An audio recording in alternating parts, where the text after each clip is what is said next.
ating dakilain at sambahin ang Panginoong butihin, ialay mga awitin sa piging na handog niya sa atin.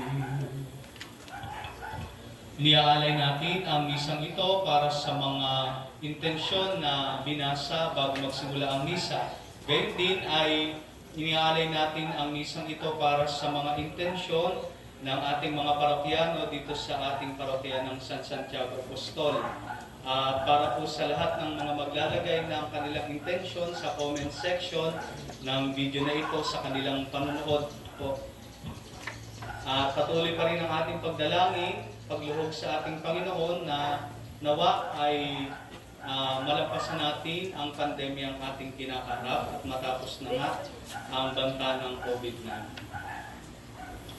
Ating simulan ang ating pagdiriwang sa ngalan ng Ama at ng Anak at ng Espiritu Santo.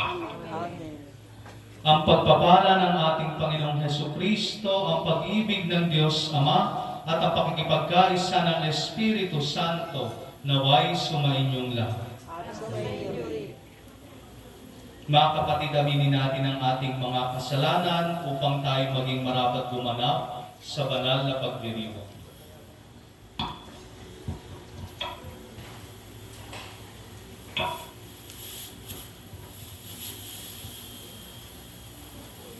Ating dasalin, inaamin ko sa makapangyarihang Diyos at sa inyo mga kapatid, na lubha akong nagkasala sa isip, sa salita at sa gawa, at sa aking pagkukulang.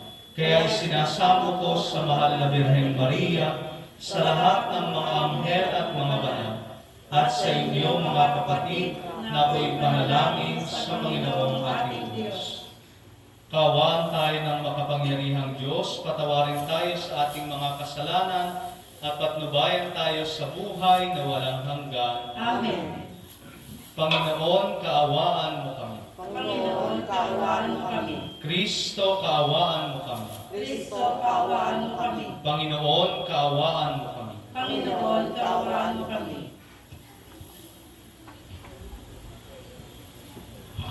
Manalangin tayo.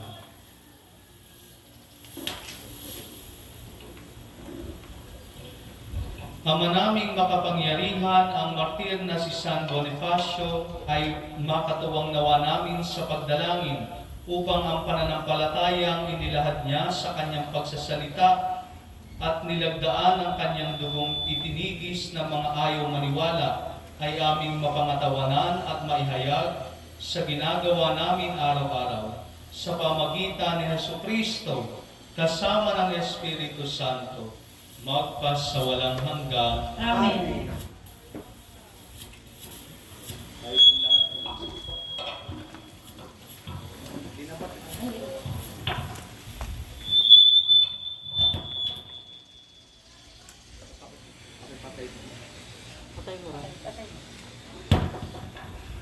Pagbasa mula sa ikalawang sulat ni Apostol San Pablo kay Timoteo.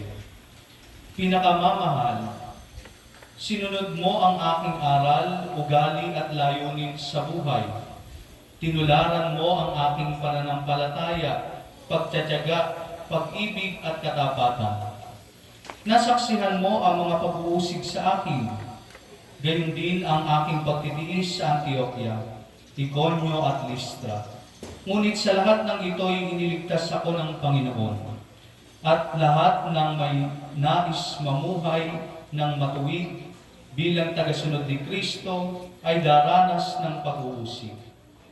Ang masasamay lalong magpapakasama, ang mga manlilinlang ay patuloy na manlilinlang, at sila man ay malilinlang. Ngunit huwag mong tatalikdan ang mga aral na natutunan mo at matibay na pinananaligan. Yamang kilala mo ang nagturo nito sa iyo. Mula pa sa pagkabata, alam mo nang ang banal na kasulatan ay magtuturo ng daan ng kaligtasan sa pamagitan ng pananalig kay Kristo Jesus. Lahat ng kasulatan ay kinasihan ng Diyos at magagamit sa pagtuturo ng katotohanan, sa pagpapabulaan, sa maling aral, sa pagtutuwid sa likong gawain, at sa pag-akay sa matuwid na pamumuhay. Sa gayon, ang lingkod ng Diyos ay magiging handa sa lahat ng mabubuting gawa. Ang salita ng Diyos. Salamat sa Diyos. Ang sa utos mo'y magmahal, papayapa iyong buhay. Ang sa utos mo'y magmahal, papayapa iyong buhay. Kayanin ang kaaway ko at mga mapang-alipin, ngunit ang iyong kautusan ay patuloy kong susundin. Ang sayo'y nagmamahal, papayapa iyong buhay. Ang buod ng kautos ay salig sa katotohanan. Ang lahat ng tuntunin mo'y pawang walang katapusan. Ang sayo'y Ang sa utos mo'y magmahal, papayapa iyong buhay. Mga taong namumuno na dahop sa katarungan, usigin man nila ako, susundin ko'y iyong aral. Ang sa utos mo'y nagmahal, papayapa iyong buhay. Ang magmahal sa utos mo'y mapayapa iyong buhay. Matatag ang taong ito at hindi na mabubuhay. Ang magmahal sa utos mo'y papayapa iyong buhay. Hinihintay ko ikaw, O Diyos, upang ako ay iligtas. Ang anumang iutos mo ay siya kong tinutupad. Ang nagmahal sa utos mo'y papayapa iyong buhay. Sinusunod ko ang iyong kautos at mga aral. Ang anumang gawain ko ay kita mo't namamasdan. Ang nagmahal sa utos mo'y papayapa iyong buhay. Tayo pong lahat ay magsidayo. Alleluia, Alleluia, Alleluia. Ang sa aking nagmamahal, tutupad sa aking aral, ama't ako'y mananahan. Alleluia, Alleluia, Alleluia. Sumainyo ang Panginoon. At sumainyo rin. Ang mabuting balita ng Panginoon ayon kay San Marcos. Puri sa iyo, Panginoon. Noong panahong iyon, samantalang nagtuturo si Jesus sa templo, sinabi niya, "Paano masasabi ng mga eskriba na ang Mesiyas ay anak ni David? Si David na rin ng kasihan ng Espiritu Santo ang nagpahayag ng ganito. Sinabi ng Panginoon sa aking Panginoon, maupo ka sa aking kanan, hanggang lubusan kong mapasuko sa iyo ang mga kaaway mo." Si David na rin ang tumawag sa kanya ng Panginoon. Paano magiging anak ni David ang Mesiyas?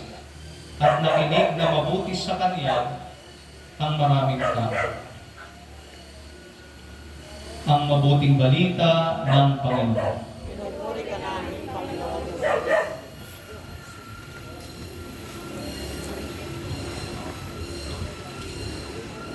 Magandang umaga po sa ating lahat. Magandang umaga po, Father. Ayan, abot po ba tayo dyan? Ready po ba tayo dyan? Ano po?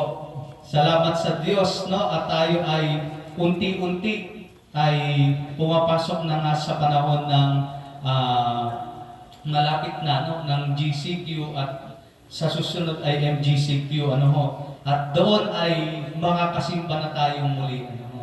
Siguro ho kayo ho ay sabik na, no? Sa ating pakikipag-ugnayan muli sa ating Panginoon, sa ating simbahan. Kaya nga, ito po yung ginagawa natin na nagmimisa supposedly sa mga tahanan, no? Pero okay lang naman, ano po, basta open air, no? Kasi ang iniisip din natin ay ang ating kaligtasan, ano po, hindi lang naman dahil sa gusto natin, kung hindi dahil ang iniisip natin ay ang kaligtasan ng bawat isa. Kaya nga, ito yung ating ginagawa, patuloy na panawagan na ang ating mga tahanan ay simbahang maituturing, no? Church at home. Lagi pong yan ang ating panawagan. Na makita natin na sa ating tahanan, nandoon si Jesus. Kasama natin ang Diyos. No? Hindi lamang sa ating pagpunta sa ating gusaling simbahan. Napakinggan natin sa ating ebanghelyo na narinig kung papaanong ikinorek, no? Itinama ni Jesus ang kaisipan ng mga eskriba tungkol sa Mesiyas. Sabi ni Jesus, papaano niyong sasabihin na anak ni David ang Mesiyas? Yung pong phrase na son of David, anak ni David, ay isang katawagan ng mga Hudyo sa darating na Mesiyas. Dahil ito ay kanilang pagpapakita ng ugnayan nilang mga Hudyo at ng Mesiyas na darating. Ibig sabihin, pag sinabing anak ni David, kami anak din ni David, kami mula rin sa lipi ni David, ibig sabihin, kamag-anak namin iyong Mesiyas. Kaya nga, hindi linghit sa kanilang kaalaman na si Jesus ay tunay na mula sa lipi ni David. Sa paghahayag ni San Mateo sa genealogy ng ating Panginoong Jesus. Pero itong mga eskribang nakaharap ni Jesus, hindi nila alam na si Jesus ay tunay na mula sa lipi ni Haring David. Kaya nga kinu-question nila, kung ikaw ang Mesiyas, dapat ay mula ka sa lipi ni David. At bakit po nila ito sinasabi? Sapagkat gusto nilang maparangalan ang kanilang sarili. Alam niyo po mga kapatid, ito rin po yung usual na ating karanasan. Kapag meron tayong kakilala na sikat, for example, o kaya naman ay tagumpay sa buhay, gusto natin tayo ma-affiliate doon o ma-associate sa taong iyon. Kapag nga halimbawa ay nalaman natin na yun ay nagtagumpay sa negosyo, sabihin natin, nako, pinsan ko yun. Nako, kamag-anak ko yun. Saan? Sa pinsan ng pinsan ng pinsan. Pero gusto natin ma-affiliate, ma-associate. Bakit? Dahil para bang feeling natin, yung tagumpay, yung kasikatan ng taong iyon, ay tayo ay nasasamahan. No? Tayo ay nasasabuyan. Naalala ko ano ako yung naging pare. No? Marami nang nagsasabi sa akin, ay, hoy, alam mo, kamag-anak kita. Sabi, ha? Oo, yung lola ng lola mo ay kapatid ng mga gano'n, ano mo, o pinsan, ano mo.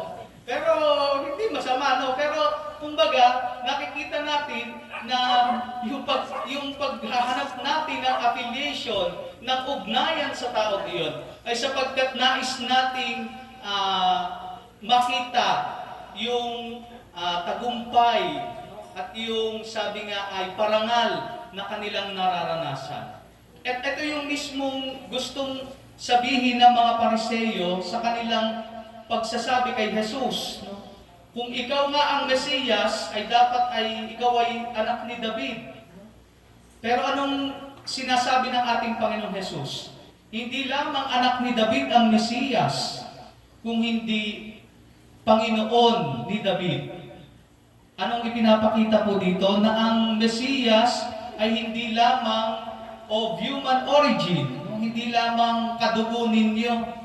Higit sa lahat, ang anak ng ang Mesiyas ay hindi lamang anak ni David, kung hindi anak ng Diyos. At anong pinapakita po dito? Na yung kanilang paghahanap ng human, sabi nga ay yung papuri sa makamundong paraan ay nais itaas ni Jesus sa makalangit na paraan. Ano pong ibig niya sabihin doon? Bakit sinabi ni Jesus na hindi lamang anak ni David ang Mesiyas, kung hindi anak ng Diyos, kundi Panginoon ni David? Sapagkat nais puntuhin ni Jesus, no? Na kung ang hinahanap nila ay yung parangal sa mundong ito, dapat ang kanilang hanapin ay ang karangalan sa mundo sa kabila. Sabi nga po, we belong to human household. No? Tayo may kamag-anak, tayo may tatay-nanay, tayo may mula sa pamilya ng ganito. No? Pero iniaangat ni Jesus ang ating relasyon, ang ating ugnayan. Kaya nga sabi niya, ang Mesiyas ay hindi lamang anak ni David, kung hindi anak ng Diyos? Anong ibig niya sabihin doon? We do not only belong to a human household, we also belong to God's own household. No? Tayo din ay mga anak ng Diyos. Kung papaanong si Jesus, ang ating Mesiyas na sinusundan, ay hindi lamang anak ni Maria at ni Jose, anak din siya ng kataas-taasan.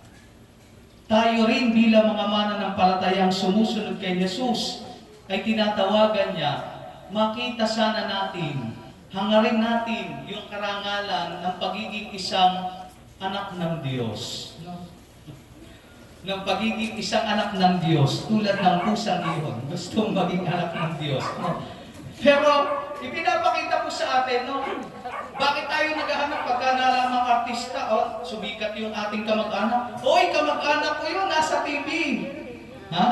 Yung karangalan na ating natatanggap, yung parang biyaya ng pagiging kaugnay ng taong iyon ay ating nararamdaman.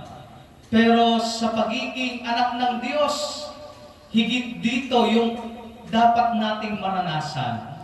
Yung panawagan ni Jesus, hindi lang kayo anak ng o kabilang sa sambayanan ng inyong pamilya, kabilang din kayo sa sambayanan ng aking Ama. Napakagandang pakinggan. Kaya nga po, ang panawagan sa atin ngayong panahon ng pandemya, ito rin yung ating laging maramdaman.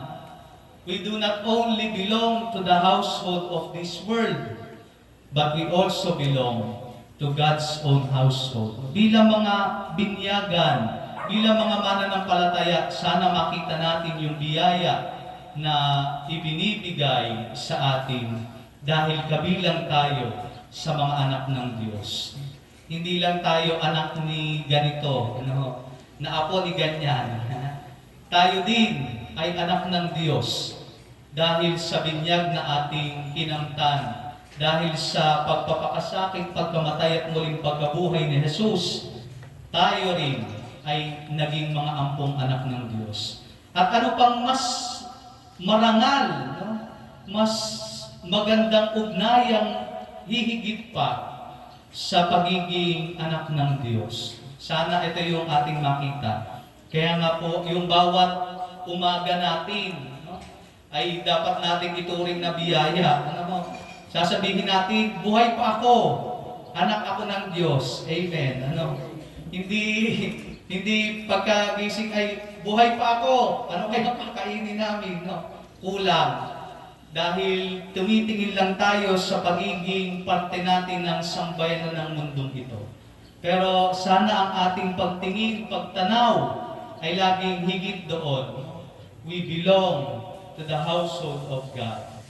Tayo ay kabilang sa sambayanan na inilalaan para sa langit. Hindi lamang hanggang sa mundong ito. Napakahirap, lalo na dun sa mga, siguro mabilis sabihin, para sa ating mga halimbawa, hindi ganun nakakaranas ng kakulangan, o marami sa atin, o lahat naman ho tayo may kulang na, sa panahon ngayon, dahil in a way, tayo ay kinukulang. Pero bukod dun sa mga nakakaranas ng higit na pagkukulang, ito yung panawagan din sa kanila, na sa kanilang buhay, sa kabila ng kanilang tinitiis, ay makita nila na kabilang pa rin sila sa pamilya ng Diyos, na sila pa rin ay tagapagmana ng kaharian ng langit. Nawa sa araw-araw nating pamumuhay bilang isang pamilya sa ating mga tahanan, ito yung maituro din natin sa ating mga anak na tayo ay kabilang sa pamilya ng Diyos. Pagpalain po tayo.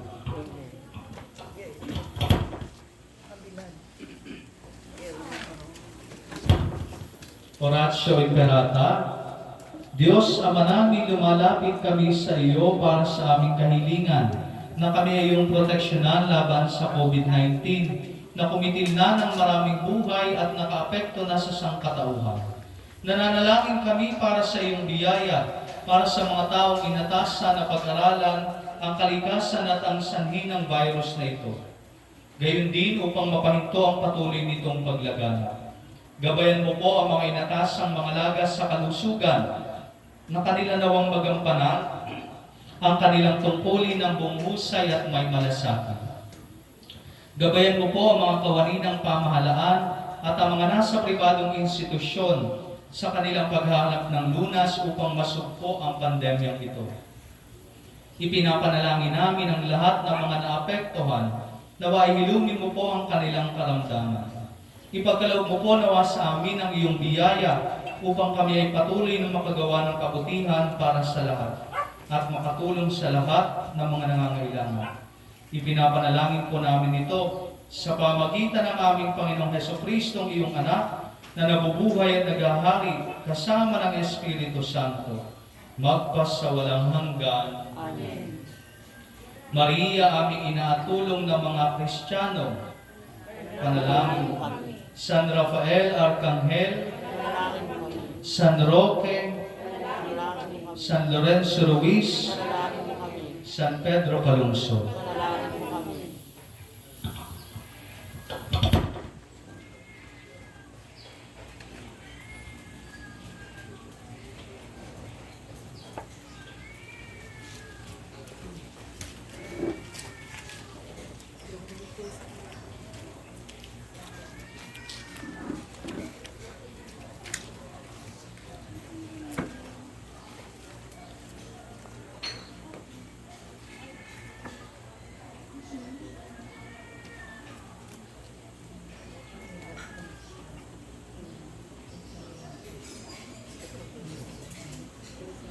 Kapuri-puri ka, Diyos, sa mga lumikha sa sanlibutan, sa iyong kagandahang loob, narito ang aming maiaalay. Mula sa lupa at bunga ng aming paggawa, ang tinapay na ito para maging pagkain nagbibigay ko. Kapuri-puri ang buong may kapal ngayon at kailanman.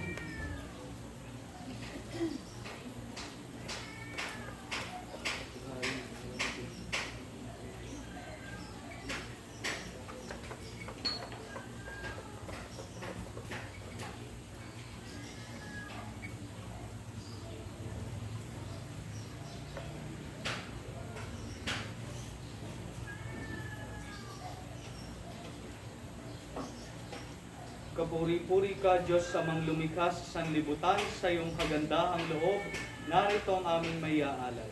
Mula sa katas ng ubas at bunga ng aming paggawa, ang alak na ito para maging inuming nagbibigay ng iyong Espiritu. Kapuri-puri ang buong may kapal ngayon at kailanman.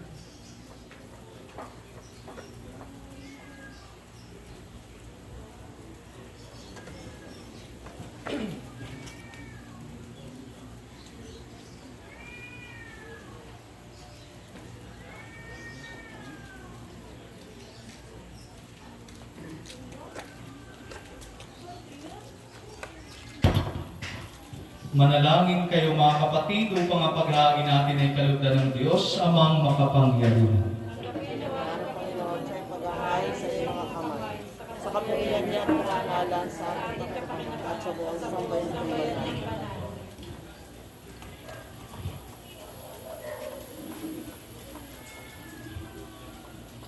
Ama naming lumikha, pakabanalin mo at basbasan ang mga alay na nakahanda upang paalapin ito ang aming diwa sa ningas ng pag-ibig mo na nagdulot ng tagumpay sa pagpapakasakit ni San Bonifacio sa pamagitan ni Hesukristo kasama ng Espiritu Santo magpas sa walang hanggan. Amen. Sumainyo ang Panginoon. Itaas sa Diyos ang inyong puso at diwa. Inaas namin sa Panginoon. Pasalamatan natin ang Panginoong ating Diyos. Marapat na siya ay pasalamatan. Ama naming makapangyarihan, tunay nga marapat na ikaw ay aming pasalamatan. Ngayong aming kagalakan na si San Bonifacio ay parangalan.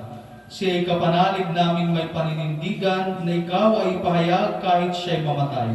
Sapagkat minarapat mong kanyang matularan ang iyong anak na naghain ng sariling buhay. Tulad ng naganap sa iyong anak, ang dugo ng mga martir ay dumana, hindi dahil sa katatagang likas, kundi dahil sa iyong bigay na lakas. Kaya kaysa ng mga anghel na nagsisiawit ng papuri sa iyo, nang walang humpay sa kalangitan, kami nagbubunyi sa iyong kadakilaan. Santo, Santo, Santo, lupa na kadakilaan. sana sa kaitaasan, pinagpala na naririto sa mahal ng Panginoong Hesus. Ama naming banal, ikaw ang bukal ng tanang kabanalan, kaya't sa pamagitan ng iyong Espiritu, gawin mong banal ang mga kaloob na ito upang para sa amin maging katawan at dugo ng aming Panginoong Hesus Kristo. Bago niya pinagtiis ang kusang loob na maging handog, hinawakan niya ang tinapay. Pinasalamatan kaniya, pinaghati-hati niya iyon. Iniabot sa kanyang mga alagad at sinabi, "Tanggapin ninyong lahat ito at kanin. Ito ang aking katawan na ihahandog para sa inyo."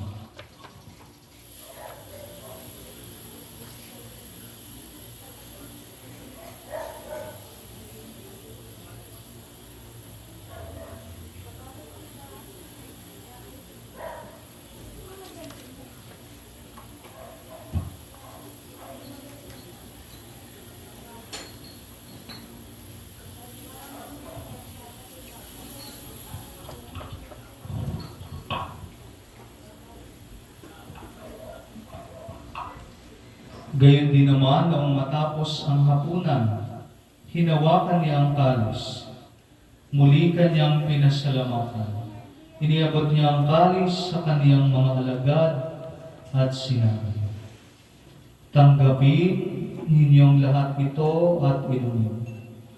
Ito ang kalis ng aking dugo, ng bago at walang hanggang tipan. Ang aking dugo na ibubuhos para sa inyo at para sa lahat sa ikapagpapatawad ng mga kasalanan. Gawin ninyo ito sa pag-alaala sa akin."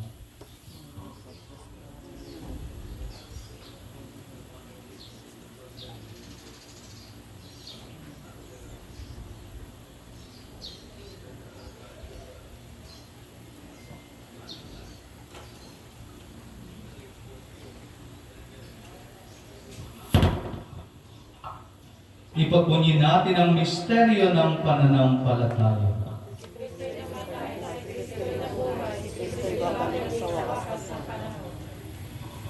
Ama, ginagawa namin ngayon ang pag-alala sa pagkamatay at muling pagkabuhay ng iyong anak, kaya iniaalay namin sa iyo ang tinapay na nagbibigay buhay at ang kalis na nagkakaloob ng kaligtasan. Kami nagpapasalamat dahil kami yung minarapat na tumayo sa harap mo para maglingkod sa iyo. Isinasamo namin kaming magsasalo-salo sa katawan at dugo ni Kristo ay mabuklod sa pagkakaisa sa pamagitan ng Espiritu Santo. Ama, lingapin mo ang iyong simbahang laganap sa buong daigdig. Puspusin mo kami sa pag-ibig. Kaysa ni Francisco na aming Papa, ni Buenaventura na aming obispo at ng tanang kaparian. Alalahanin mo rin ang mga kapatid naming nahimlay na may pag-asang sila'y muling mabubuhay. Gayon din ang lahat ng mga pumana.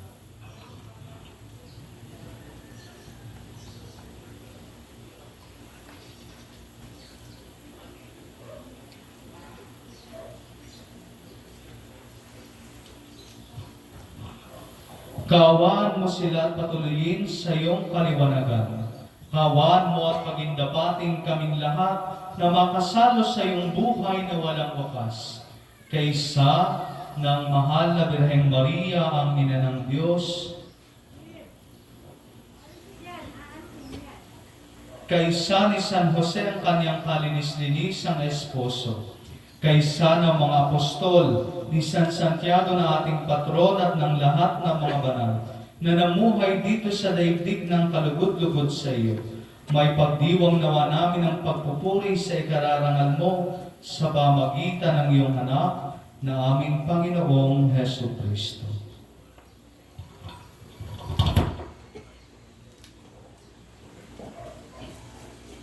Sa pamagitan ni Kristo, kasama niya at sa Kanya, ang lahat ng parangal at papuri ay sa iyo, Diyos amang makapangyarihan, kasama ng Espiritu Santo, magpa sa walang hanggan. Amen. Bilang isang sambayanan ng Diyos, tumawag tayo sa ating Ama sa pamagitan ng panalangin itinuro sa atin ng ating Panginoon Jesus. Ama namin, sumasalangit ka, sambahin ang ngalan mo, mapasa amin ang kaharian mo, sundin ang loob mo dito sa lupa para ng sa langit.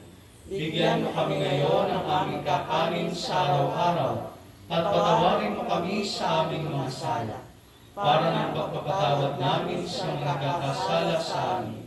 At huwag mo kami mahintulot sa tukso, at iadya mo kami sa lahat ng masama. Amen. Hinihiling namin kami iadya sa lahat ng masama, pagkalooban ng kapayapaan araw-araw, iligtas sa kasalanan at ilayo sa lahat ng kapahamakan. Samantalang aming pinananabikan ang dakilang araw ng pagpapahayag ng tagapagligtas namin si Heso Kristo. Pagkat sa iyong kaharian, kapangyarihan, magpakailanman. Amen. Panginoong Heso Kristo, sinabi mo sa iyong mga apostol, kapayapaan ang iniiwan ko sa inyo. Ang aking kapayapaan ang ibinibigay ko sa inyo. Tunghayan mo ang aming pananampalataya at huwag ang aming mga pagkakasala. Pagkalooban mo kami ng kapayapaan at pagkakaisa ayon sa iyong kalooban. Kasama ng Espiritu Santo, magpa sa walang hanggan. Amen. Ang kapayapaan ng Panginoon ay laging sumainyo. At sumayin niyo rin. Magbigayan kayo ng kapayapaan sa isa't isa.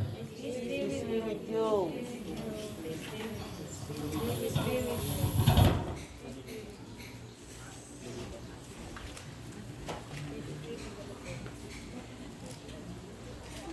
Kordero ng Diyos na Nag-aalis ng mga kasalanan ng sanlibutan, umawa ka sa amin. Kordero ng Diyos na nag-aalis ng mga kasalanan ng sanlibutan, umawa ka sa amin. Kordero ng Diyos na nag-aalis ng mga kasalanan ng sanlibutan, ipagkaloob mo sa amin ang kapayapaan.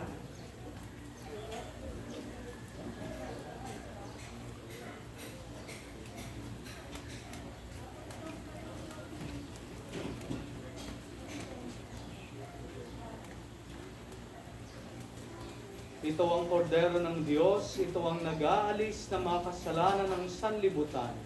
Mapalad ang mga inanyayahan sa kanyang tigo.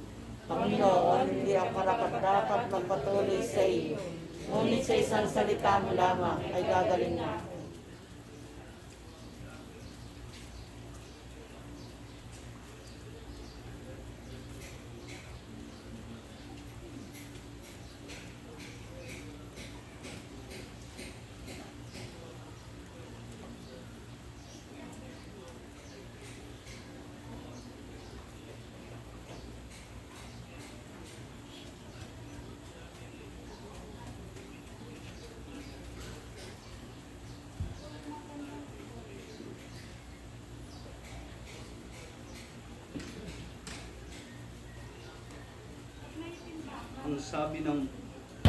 Ang sabi ng manunubos, ang may nais na sumunod sa sarili tumalikod at magpasa ng kanyang krus, at ako'y sundan ng lubos.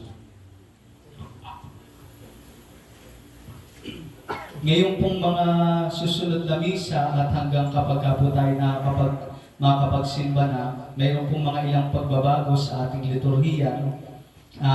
Ang isa po sa mga pagbabagong ito ay sa pagkukumunyon. Dati po ay isa-isa tayong binibigyan ng komunyon at tinatanong katawan ni Kristo at tayo tumutugon. Ano po? Ngayon pong panahon ng pandemya, hanggat wala pa pong vaccine na available, ay yung pong ating pagtanggap ng komunyon ay yung pagtatanong at pagsagot ay communal na po. So bago bumaba ang pari, ay tatanungin na niya ang sambayanan, katawan ni Kristo, at lahat po ay tutugon ng Amen. Tapos sa pagkukomunyon po, isa-isa ay tahimik na lang pong ibibigay ang banal na hostya.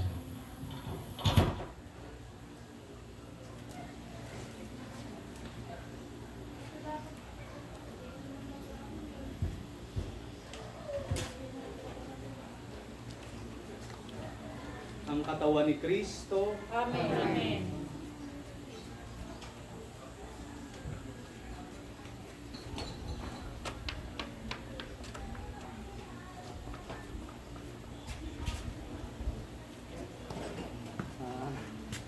Yung pong mga gusto pong magkomunyon ay medyo lumapit po ng kaunti. Basta Distancing na lang. isa-isa lang rin. Sa kamay po.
Manalangin tayo.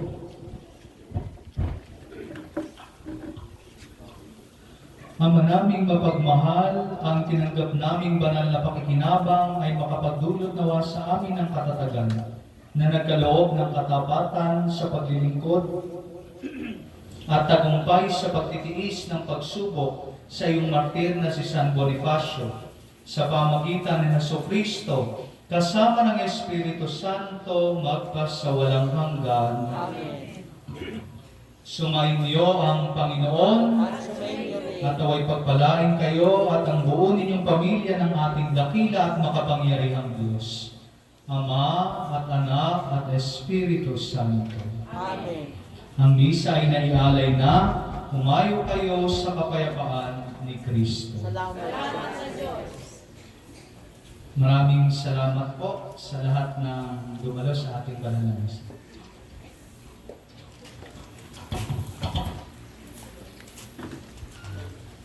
Magandang umaga po sa inyo lahat. Isang mapagpala at magandang umaga po. Mula po sa bumubuo ng Our Lady of Fatima devotees ng dito po sa kalsada MS Gabriel Roses Street. Isang taus-pusong pasasalamat po ang aming pinaabot sa ating parokya sa pamamagitan po ni Kuya Joven ay na isa katuparan po natin ang isang misa at natoon pa po tayo sa First Friday. Kaya kahit talaga po sasabihin, pinagpala po tayo. Isa pa pong pagpapatunay na kaya po naisipan po namin mag-request ng misa para dito ay nung nakaraang kaarawan po ng ating Fatima ay napakarami pong katotoo at biyaya ang natanggap ng bawat isa sa aming Panginoon. Sa pamagitan po nito at salamat din po sa pandemic na ating po nararanasan ay napakalaking tulong po ito para sa bawat isa sa amin. At sana po, patuloy pa rin po ang ating pananalig paniniwala na sana po ang pandemic na ating nararanasan ay tuluyan ng mawala. Ang pagpupuri po ay lahat ay niaari natin sa mga Panginoon. Salamat po.